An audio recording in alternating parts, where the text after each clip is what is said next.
오늘 우리에게 주시는 하나님의 말씀은 마태복음 16장 1절에서 12절 말씀입니다. 바리새인과 사두개인들이 와서 예수를 시험하여 하늘로부터 오는 표적 보이기를 청하니 예수께서 대답하여 이르시되 너희가 저녁에 하늘이 붉으면 날이 좋겠다 하고 아침에 하늘이 붉고 흐리면 오늘은 날이 굳겠다 하나니 너희가 날씨는 분별할 줄 알면서 시대의 표적은 분별할 수 없느냐. 악하고 음란한 세대가 표적을 구하나 요나의 표적밖에는 보여줄 표적이 없느니라 하시고 그들을 떠나가시니라. 제자들이 건너편으로 갈새 떡 가져가기를 잊었더니 예수께서 이르시되 삼가 바리새인과 사두개인들의 누룩을 주의하라 하시니 제자들이 서로 논의하여 이르되 우리가 떡을 가져오지 아니하였도다 하거늘 예수께서 아시고 이르시되 믿음이 작은 자들아 어찌 떡이 없으므로 서로 논의하느냐. 너희가 아직도 깨닫지 못하느냐.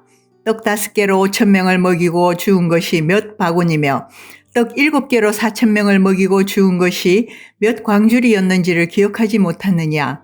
어찌 내 말한 것이 떡에 관함이 아닌 줄을 깨닫지 못하느냐.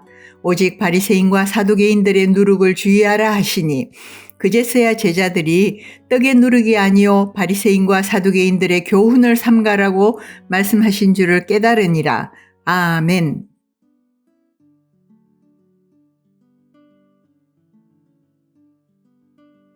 예수님께서는 이스라엘 백성들 앞에서 수많은 표적들을 행하셨습니다. 그래서 수많은 사람들이, 수많은 무리들이 예수님을 따랐는데요. 그런데 그럼에도 불구하고 예수님을 향한 공격과 도전은 끊이지 않고 계속해서 이어졌습니다. 예수님을 계속해서 공격하던 무리들이 있었는데요. 바로 바리새인들과 사두개인 사람들입니다. 이들이 이렇게 예수님을 계속해서 시험한 이유는 매우 단순합니다. 그들의 이익이 사라지기 때문입니다. 이들은 백성들을 가르침으로 명성과 부를 누렸는데 예수님은 그들의 가르침이 잘못되었다라고 말씀하신 것입니다. 그들이 앞서서는 어떤 표적만을 구했는데 이제 오늘 본문에서는 하늘로부터 오는 표적을 예수님께 요구하고 있습니다. 그러자 주님께서 그들을 책망하시면서 말씀하시죠.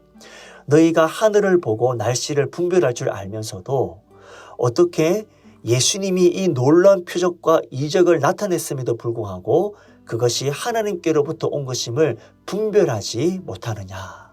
주님이 책망하셨습니다. 자, 그렇다면 그들의 의중은 어떤 것일까요? 도대체 어떤 의중으로 오늘은 하늘로부터 오는 표적을 구하고 있습니까? 여러분, 이미 그들은 알고 있습니다. 무엇을 알고 있느냐? 사람의 이성과 상식으로는 이해할 수 없는, 번접할 수 없는 예수님의 신비한 기사와 표적들을 그들은 이미 다 알고 있습니다. 몰라서 구하는 것이 아니라 이미 다 알고 있습니다.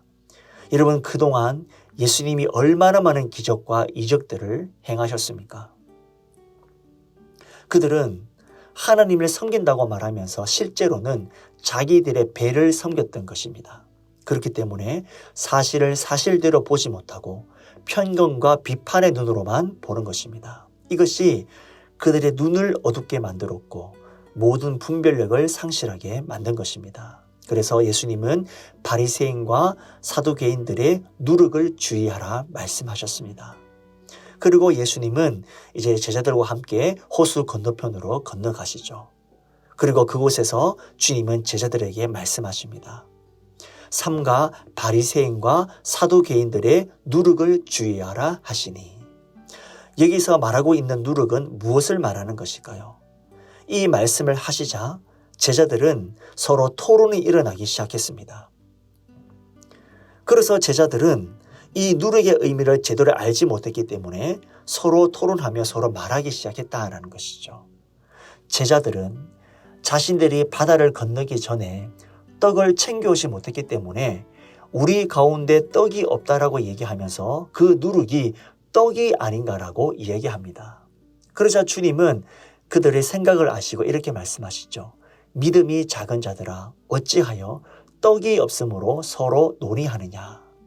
그리고 9절과 10절에서 그들이 얼마 전에 겪었던 오병이어 사건과 칠병이어의 사건을 기억하게 만드십니다. 너희가 아직도 깨닫지 못하느냐라고 말씀하시면서 떡 5개로 몇 명이 먹었느냐, 떡 7개로 무려 4,000명이 먹고도 얼마나 남았느냐라고 예수님이 제자들에게 그것을 왜 기억하지 못하느냐라고 책망하고 있다라는 것이죠. 그래서 그들 가운데 기억해야 할 것, 그들 가운데 깨달아야 할 것은 다른 것이 아니라 바로 예수님이 누구신가, 예수님이 그들 가운데 어떤 일들을 행하셨는가, 이것을 분명하게 기억하라라고 말씀하고 있는 것입니다. 예수님이 말씀하신 이 누룩은 바로 바리새인과 사두개인들의 잘못된 교훈을 뜻하는 것입니다. 그들이 그렇게 믿고 따르던 전통과 율법, 그들의 신념은 다 누룩과 같아서 모든 자들을 잘못된 길로, 악한 길로 이끈다라는 것이죠. 그래서 예수님은 제자들에게 바리새인과 사두개인처럼 악하고 음란한 세대가 아니라 하나님의 말씀, 하나님께서 보여주신 그 말씀의 능력을 따르는 자들이 되어라라고 분명하게 말씀하고 있는 것입니다. 그런데 제자들은 지금 그들이 먹어야 할 떡에 너무나 집중한 나머지 예수님의 말씀을 깨닫지를 못하고 있습니다. 예수님은 수많은 기적과 이적들을 행하셨음에도 불구하고 그들은 아직도 예수님이 어떤 분이신지를 알지 못하고 있었다라는 것입니다. 그 염려와 걱정으로 인해서 육신의 떡을 배불리 먹으신 그 예수님이 누구신지, 예수님께서 그들 가운데 행하신 놀라운 일들을 잊어버렸다라는 것이죠. 그래서 육신의 피로와 고민 앞에 어느덧 바리새인들과 사두개인과 같은 모습으로 지금 예수님과 함께 그 자리에 안타까운 모습으로 앉아 있다라는 것입니다. 우리는 바리새인들과 또 사두개인들을 보면서 어떻게 그럴 수 있을까? 어떻게 계속해서 예수님을 공격하는 것일까 생각합니다. 어떻게 수많은 표적을 보고도 예수님을 구원자로 받아들이지 않을 수 있나라고 생각할지 모르겠습니다. 그러나 오늘 제자들은 예수님과 함께 하면서 이미 그 풍성한 떡을 먹었음에도 불구하고 예수님이 영원한 생명의 떡을 주시는 분이라는 것을 아직 깨닫지 못하고 있는 것입니다. 예수님을 바로 옆에 두고 있으면서도 그분이 자신에게 영원한 생명의 떡을 공급하실 수 있는 능력이 있다라는 그 사실을 인정하지 못했다라는 것입니다. 그런 측면에서 우리도 얼마든지 이 바리새인과 사두개인처럼 또는 제자들처럼 예수님과 함께 하고 있으면서도 예수님이 어떤 분이신지, 그분이 행하신 능력이 무엇인지 잊을 때가 있다라는 것이죠. 내 삶이 너무나 고단해서 때로는 이 땅에 어떻게 하면 내가 잘 살아갈 수 있을까? 나의 삶에 너무 집중한 나머지 예수님이 누구신가? 예수님이 어떤 일들을 행하시는가라는 그 사실을 잊을 때가 있다라는 것입니다. 그래서 우리가 신앙생활 하면서 우리가 이 땅에서 그 하나님을 잘 따르기 위해서는 날마다 우리의 마음의 눈을 열어달라고 기도해야 됩니다. 하나님, 나의 마음의 문을 열어주시옵소서. 그리하여 나를 구원하신 예수님을 바라보고 그분이 내 삶에 행하신 그 놀라운 능력이 무엇인지를 날마다 보게 하여 주시옵소서. 나에게 베풀어 주신 그 수많은 은혜들, 내가 잊지 않고 그 은혜들을 기억하며 살아가게 하여 주시옵소서. 우리가 이렇게 기도하며 나아가야 될 줄로 믿습니다. 우리 이 시간 기도하실 때 나의 마음의 눈을 열어주셔서 세상의 염려와 고난으로 인하여서 닫혔던 나의 마음의 눈을 열어주셔서 주님을 보게 하여 주시옵소서.